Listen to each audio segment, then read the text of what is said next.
hello everyone मोर नतुन eighty भिडिओले आपनालोक सकलोके स्वागतम जनाइছো आरो इफाले आमार फुर्ती किय जानेने আজি आमी हार्बिकर मामार घरলৈ जाम तो तातকৈ बेছি शांति की लागे आरो इमान ভাল লাগি আছে इफाले आहोते অকমান লেটে হৈ গল तो मोर घर হয় পাঠশালাত আমি গুৱাহাটীৰ পৰা আহিছো আৰু ইফালে ৰাগ চলি আছিল কাৰণে পুৰা চাৰিও পাখে উকল মাকল এটা পৰিবেশ হৈ আছিল তাৰপিছত ধুনিয়াকে হাৰ্বিকে শুই আহিছিলে 1.5 ঘণ্টা 2 ঘণ্টা লাগে আৰু ইফালে ঘৰ পামে সকলোৱে ফোন কৰি আছে কেতিয়া পাম আৰু এইখিনি ক্লিপ মোৰ বউৱে কৰি থোৱা আছিল তাৰপিছত দেখিছেনে আমি ধুনিয়াকে আহি পালে দুটাই এইয়া গেটখন খুলি দিলে আৰু একদম কি হাৰ্বিকে পুৰা চাইছে কি হৈ আছে ক'ত আহিলো বুলি তাৰপিছত এয়া মই নামিয়ে দেউতাক প্ৰথমতে দিছোঁ আৰু দেউতাৰ লগত সদায় সি ভিডিঅ' কলত কথা পাতি থাকে আৰু আজি ডাইৰেক্ট দেখিছে আৰু দেউতাক কিবা এটা দি দিলে একদম সি পুৰা হাঁহি আছে কিন্তু একদম ভয় কৰা নাই আৰু ইফালে তাৰপিছত এতিয়া আমি ভিতৰত সোমাম আৰু একদম ধুনীয়াকৈ সিহঁতে ডেকোৰেট কৰি ৰাখিছে আৰু এয়া চাওকচোন প্ৰথমতে মই আহিয়ে আমাৰ মন্দিৰটোত সেৱা কৰি লৈছোঁ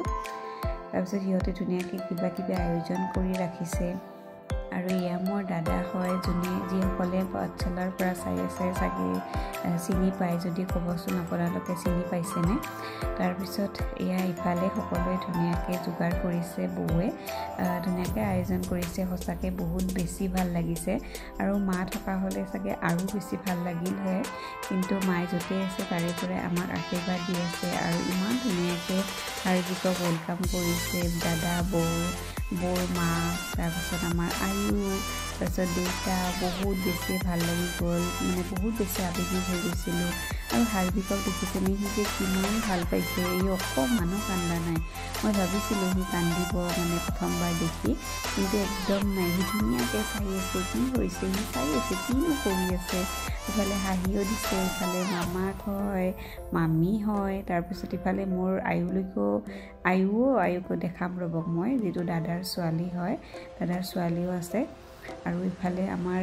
জুলু আমাৰ পেট আছে যে তো সিও বহুত একদম মোক মানে সাৱতি ধৰি সি তাকো ল'ব লাগে এনেকুৱা টাইপ তো বহুত সঁচাকৈ বহুত বেছি এটা ভাল লাগিছিলে তাৰপিছত এতিয়া দাদাই তাক সেৱা কৰিছে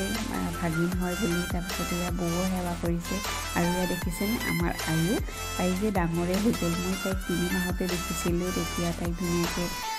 তাইৰ তাতে মই মাছাজ কৰিব শিকি গৈছিলোঁ তেতিয়া মই প্ৰেগনেণ্ট আছিলোঁ আৰু তাইৰ তেতিয়া 3 মাহমান হৈছিলে